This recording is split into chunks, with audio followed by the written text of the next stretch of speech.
So, ayan. Luto na siya, guys. O, diba?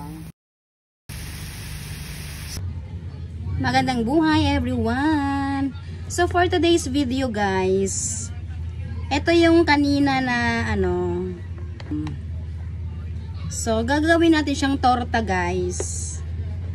Diba, na to siya? Templado na.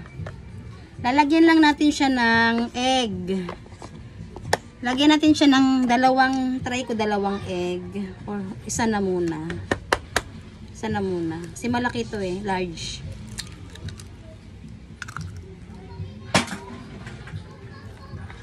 So isa pa. Tapos, lalagyan natin i-mix muna natin.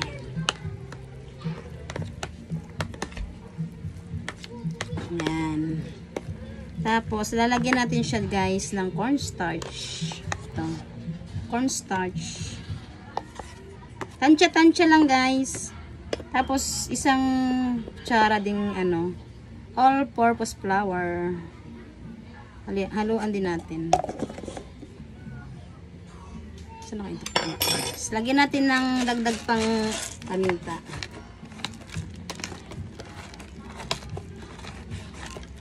Masarap kasi pag mapaminta, guys. Ayan. Dagdagan natin ng kunting salt kasi nga nag-egg tayo. Katumabang. Tansya-tansya lang.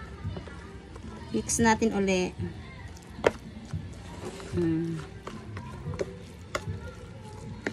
Ayan. Iprito na natin maya-maya. Ito tayo ng mantika.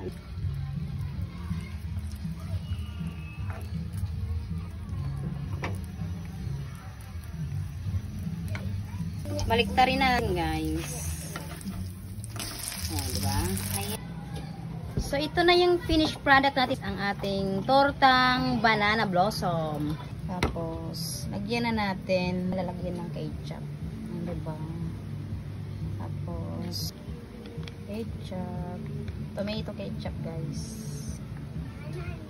Ay, lagyan ko palang hot sauce mamaya. Ayan. Kasi, dinner ko na to. Ayan. Diba? Walang panato. Ito healthy to.